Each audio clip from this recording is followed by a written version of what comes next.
मैं एसएन सिंह एक बार फिर से आपका एसएन ग्लोरी यूट्यूब चैनल के ऑनलाइन प्लेटफॉर्म पे हार्दिक स्वागत एवं अभिनंदन करता हूँ। डीएलएड सेकंड सेमेस्टर प्रथम प्रश्न पत्र वर्तमान भारतीय समाज एवं प्रारंभिक शिक्षा में परीक्षा की तैयारी के क्रम में कुछ क्लास इसके पहले चला है। यह आज आपका जो क्लास होगा वह राष्ट्रीय शिक्षा नीति पर आधारित होगा। राष्ट्रीय शिक्षा नीति पर आधारित इसलिए है क्योंकि आपने इसके पहले जो पढ़ा क्लास उसमें कोठारी आयोग, राष्ट्रीय शिक्षा आयोग की चर्चा हमने किया था। तो वहाँ पे कोठारी आयोग ने एक सुझाव प्रस्तुत किया था कि भारत में एक राष्ट्रीय शिक्षा प्रणाली विकसित होनी चाहिए और उसी राष्ट्रीय शिक्षा प्रणाली विकसित होने के सुझाव पर ही तत्कालीन भारत सरकार ने एक संसदीय समिति का गठन किया और संसदीय समिति ने अपनी रिपोर्ट जो सौंपी वह एक राष्ट्रीय शिक्षा नीति के रूप में सौंपी। तो आइए सबसे पहले जानते हैं कि ये राष्ट्रीय शिक्षा नीति 1968 जो आया वह क्यों आया। तो हम चर्चा करेंगे सबसे पहले कोठारी आयोग की। कोठारी आयोग 1964 से 66 जिसने 29 जून 1966 ईस्वी को अपना प्रतिवेदन भारत सरकार को सौंपा था। उसने यह सिफारिश किया था कि भारत में एक ऐसी शिक्षा प्रणाली विकसित होनी चाहिए जिसमें सभी प्रांत जो हैं उसमें उसकी शिक्षा प्रणाली में एक रूपता आवे। और उसी क्रम में जो कोठारी आयोग ने अपना रिपोर्ट प्रस्तुत किया, अपना प्रतिवेदन प्रस्तुत किया 29 जून 1966 ईस्वी को, उसके 9 माह बाद भारत सरकार ने एक संसदीय समिति का गठन 5 अप्रैल 1967 ईस्वी को किया और उसको महत्वपूर्ण 3 कार्य सौंपे। तो उसमें पहला कार्य जो था उसमें यह दिया गया कि जो कोठारी आयोग था उसने जो अपनी संस्तुतियां दी, अपने जो सुझाव दिए, अपनी जो सिफारिशें दी, उन सुझावों पर, उन सिफारिशों पर किस प्रकार से अमल किया जा सकता है उस पर आप विचार कीजिए। दूसरा इन्होंने इनको कार्य सौंपा कि राष्ट्रीय शिक्षा नीति का एक ड्राफ्ट तैयार करिए और तीसरा कार्य सौंपा कि प्राथमिकता के आधार पर क्रियान्वयन की एक रूपरेखा तैयार कीजिए। इसमें जो संसदीय समिति ने सुझावों पर विचार किया, गंभीरता से विचार किया और इस पर उन्होंने राष्ट्रीय एकता को सुदृढ़ करने, कार्यानुभव, चरित्र निर्माण, विज्ञान, शिक्षा एवं शोध, शैक्षिक अवसरों की समानता आदि पर विस्तार से चर्चा किया। 24 जुलाई 1968 ईस्वी को भारत सरकार द्वारा इसकी विधिवत घोषणा की गई। तो इसमें सबसे पहले हम देखते हैं कि 29 जून को कोठारी आयोग जो गठित हुआ था, कोठारी आयोग जो गठित हुआ था, इसने क्या किया? प्रतिवेदन दिया, प्रतिवेदन दिया। फिर इसके लगभग 9 माह बाद 5 अप्रैल 1967 ईस्वी को एक संसदीय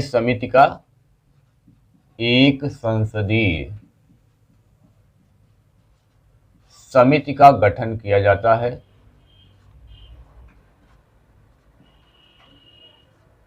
भारत सरकार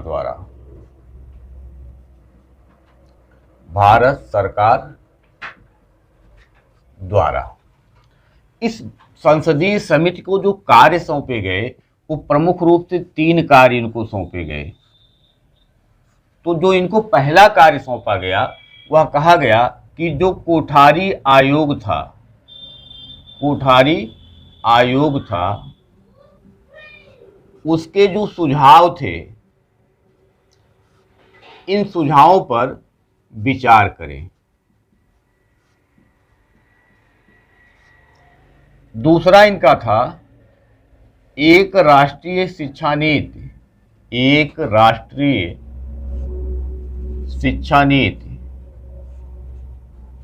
का ड्राफ्ट तैयार करना, तैयार करना, ड्राफ्ट तैयार करना। और एक तीसरा कार्य भी इनको सौंपा गया और कहा गया कि प्राथमिकता के आधार पर, प्राथमिकता के आधार पर क्रियान्वयन की रूपरेखा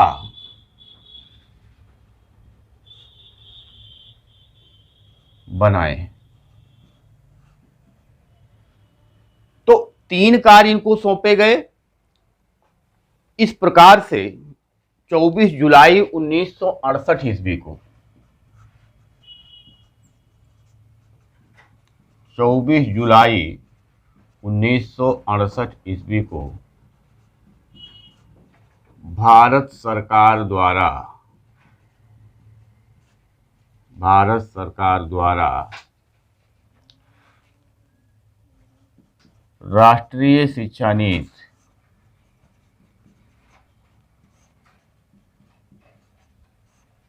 1968 ईस्वी का विधिवत घोषणा।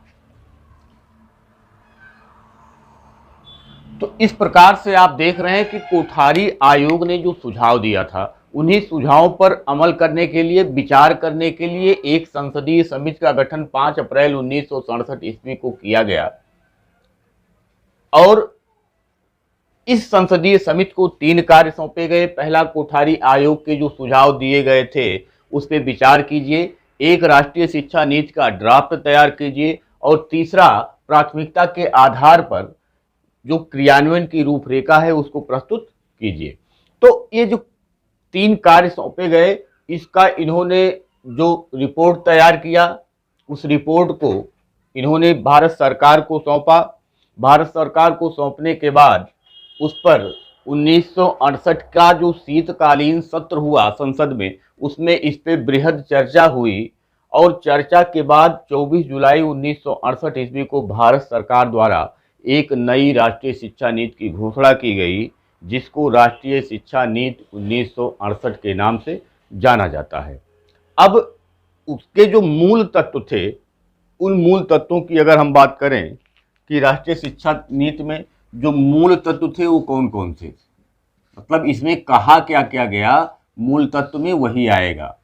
तो सबसे पहले अगर बात की जाए तो इसके मूल तत्वों में कहा गया कि शिक्षा की व्यवस्था जो है वह आवश्यक है। शिक्षा एक राष्ट्रीय,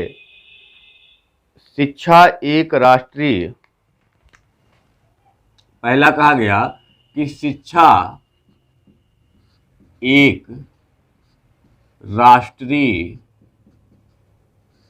महत्व का विषय है। मतलब ये हुआ कि शिक्षा हमारे राष्ट्र के लिए एक महत्वपूर्ण पहलू है। जब तक सभी व्यक्ति, सभी नागरिक शिक्षित नहीं होते हैं, तब तक एक राष्ट्र का प्रगति के पथ पर अग्रसर होना या कहीं से भी संभव नहीं है। तो शिक्षा को 1968 की राष्ट्रीय शिक्षा नीति में शिक्षा के महत्व को समझाने का प्रयास किया गया, शिक्षा के महत्व को बताने का प्रयास किया गया। दूसरा कहा गया कि शिक्षा की जो व्यवस्था है,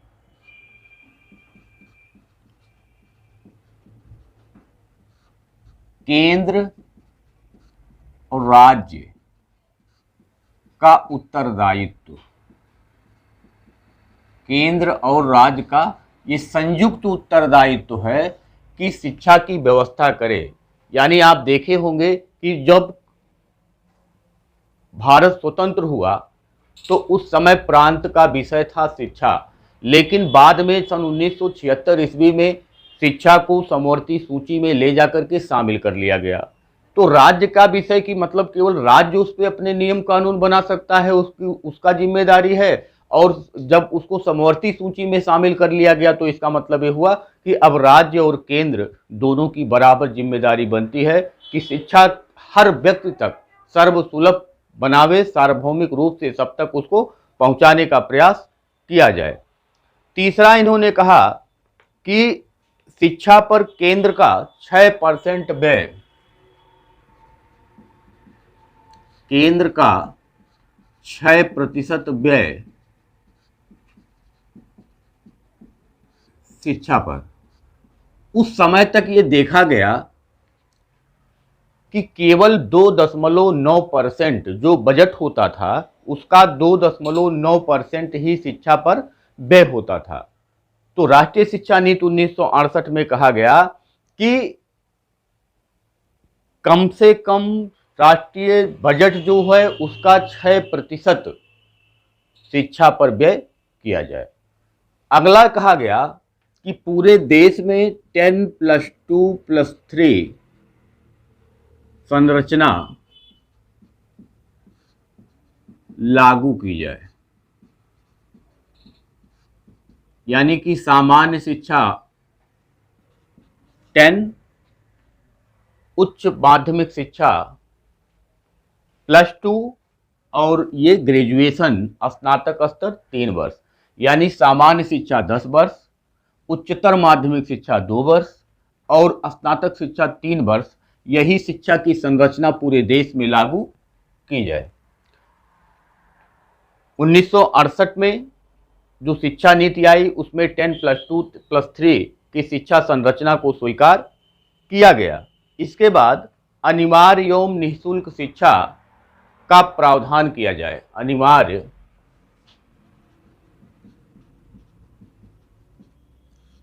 एवं निःशुल्क शिक्षा, अनिवार्य एवं निःशुल्क शिक्षा का प्रावधान किया जाए।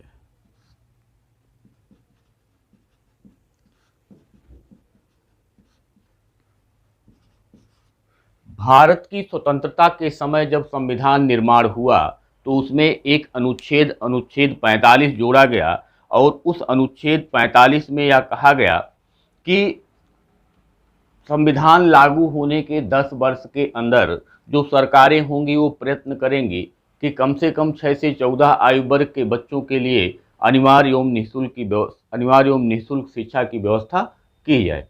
लेकिन ये सन चल रहा है 1967-68 और अभी तक ऐसा कुछ हुआ नहीं और 17 साल बीत गए। 50 में हमारा देश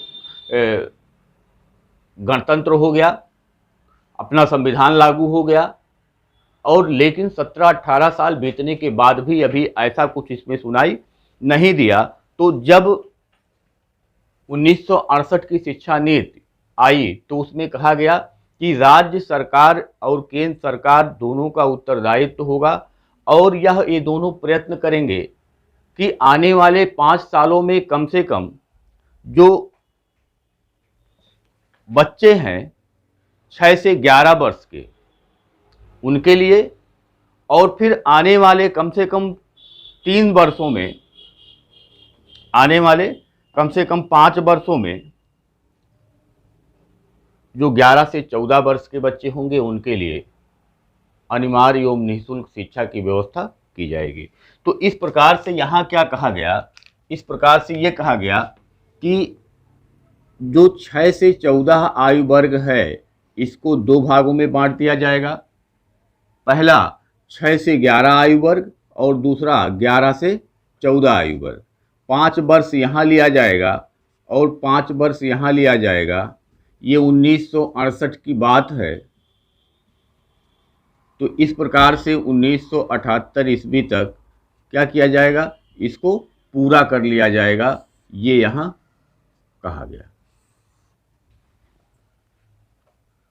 यही यहाँ मुख्य रूप से ये बात की गई कि 6 से 14 आयु वर्ग को 2 भागों में बांटकर पहले 5 वर्ष में 6 से 11 वर्ष को हम अनिवार्य एवं निःशुल्क करेंगे और उसके अगले 5 वर्ष में हम 11 से 14 वर्ष तक के जो बच्चे होंगे उनको हम अनिवार्य एवं निःशुल्क शिक्षा पहुंचाने का प्रयास करेंगे। इसलिए यह लक्ष्य रखा गया कि 6 से 14 आयु वर्ग को अगर हमको अनिवार्य एवं निःशुल्क शिक्षा देना है तो वह 1978 तक हमको पूरा करना ही होगा।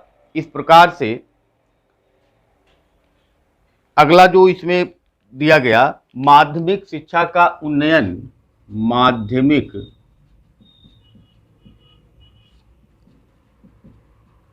शिक्षा का उन्नयन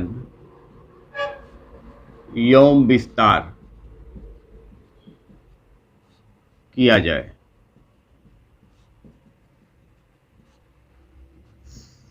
माध्यमिक शिक्षा के उन्नयन एवं विस्तार की बात राष्ट्रीय शिक्षा नीति 1968 में की गई कि 10 वर्षीय शिक्षा को अनिवार्य एवं निःशुल्क बनाया जाए और इसको विस्तार दिया जाए। अगला पॉइंट कहा गया कि माध्यमिक स्तर पर त्रिभाषा सूत्र लागू किया जाए। माध्यमिक स्तर पर त्रिभाषा सूत्र लागू किया जाए। त्रिभाषा सूत्र लागू किया जाए। त्रिभाषा सूत्र आपको हम बता चुके हैं, 3 भाषाओं का ज्ञान। जैसे जो हिंदी भाषी क्षेत्र नहीं है वहाँ उनका जो स्थानीय लैंग्वेज है, स्थानीय भाषा है, उसका ज्ञान, हिंदी का ज्ञान और अंग्रेजी का ज्ञान। जो हिंदी भाषी क्षेत्र हैं उनको हिंदी का ज्ञान, अंग्रेजी का ज्ञान और एक जो आधुनिक यूरोपीय भाषा हो उसका ज्ञान उनको दिया जाए। और यही त्रिभाषा सूत्र था और इसको इन्होंने कहा गया कि हर प्रांत में माध्यमिक स्तर पर त्रिभाषा सूत्र को लागू किया जाए। उसके बाद अगला कहा गया कि भारतीय भाषाओं का विकास किया जाएगा। भारतीय भाषाओं का विकास किया जाएगा। मुगल काल और ब्रिटिश काल में भारत की जो भाषाएं थी, भारत की जो संस्कृति थी, उस पर कुठाराघात किया गया, जिससे वो अपने से जो उनकी स्थिति होनी चाहिए थी वहाँ नहीं पहुँच पाई और पीछे चली गई। तो इस प्रकार से कहा गया राष्ट्रीय शिक्षा नीति 1968 में कि अब जो है हम भारतीय भाषाओं का विकास करने का प्रयास करेंगे। इसके बाद यहाँ कहा गया कि प्रथम जो 10 वर्ष की शिक्षा होगी वो कार्यानुभव और राष्ट्रीय सेवा को अनिवार्य किया जाएगा। यहाँ कहा गया कि प्रथम जो 10 वर्ष की शिक्षा होगी, वर्ष की शिक्षा, इसमें कार्यानुभव और राष्ट्रीय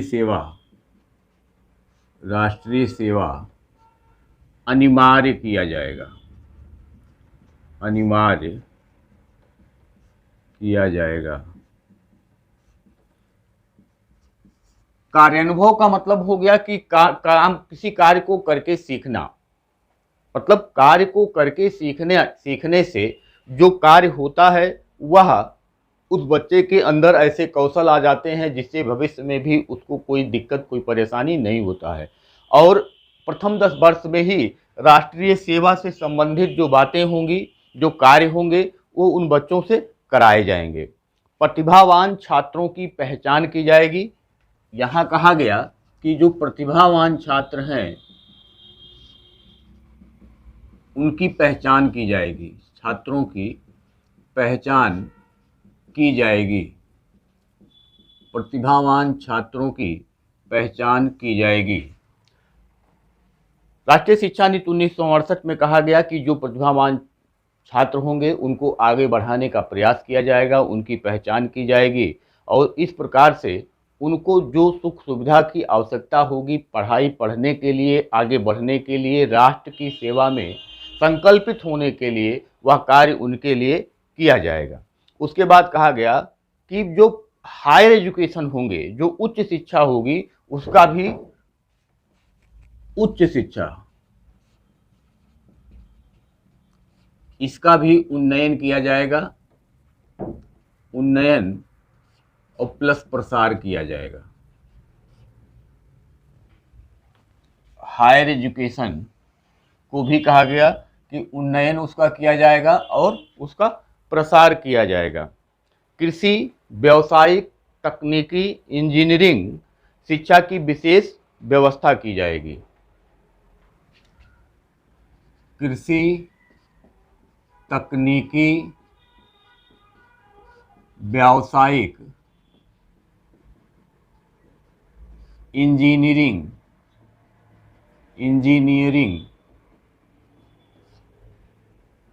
की विशेष व्यवस्था,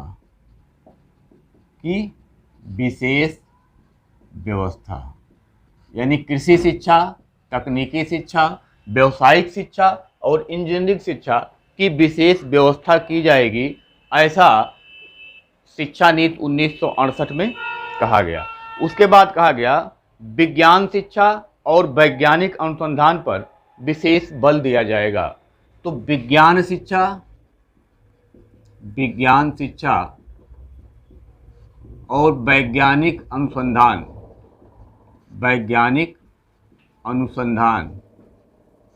पर विशेष बल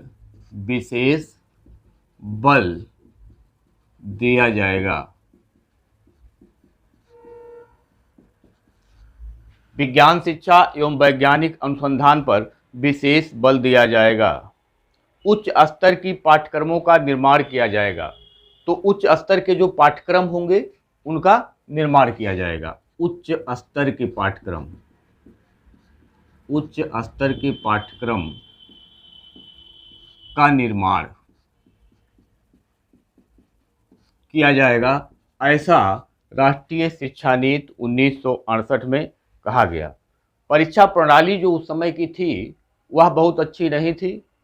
उसमें तमाम नकल और जो दीर्घ उत्तरीय प्रश्न होते थे, आत्मनिष्ठ जो प्रश्न होते थे, ऐसे प्रश्नों की प्रकृति थी। तो उसमें कहा गया कि परीक्षा प्रणाली में सुधार किया जाएगा। परीक्षा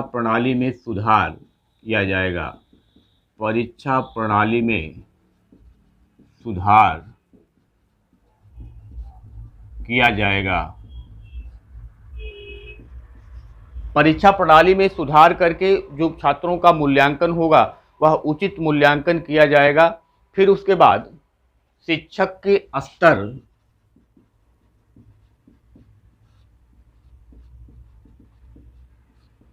और प्रशिक्षणों में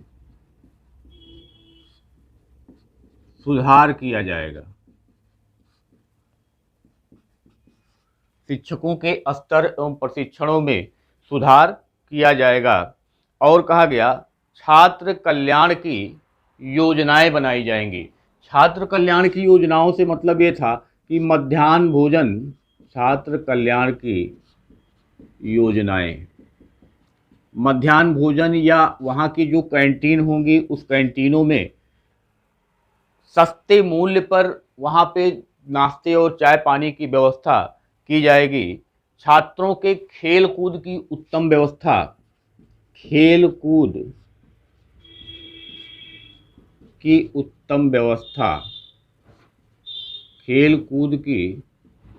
उत्तम व्यवस्था की जाएगी। तो इस प्रकार से कहा गया कि छात्रों के कल्याण के लिए वहाँ जो कैंटीन विद्यालय में होंगे उसमें उन विद्यालयों के कैंटीनों में जो सस्ते मूल्य पे वहाँ पे उपलब्ध कराया जाएगा खाने पीने का सामान। जो प्रौढ़ शिक्षा होगा उसको गति प्रदान किया जाएगा। प्रौढ़ शिक्षा को गति, जो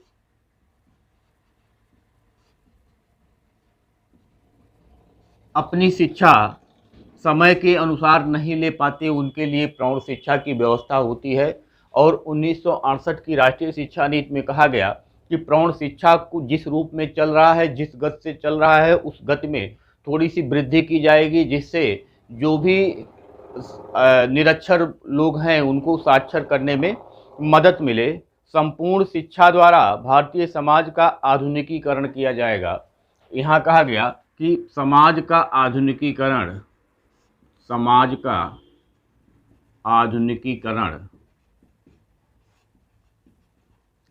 कैसे?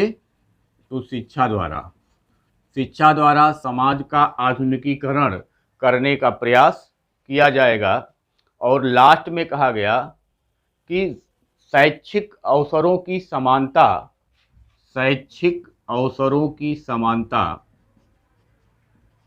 शैक्षिक अवसरों की समानता की प्राप्ति की जाएगी, की प्राप्ति की जाएगी।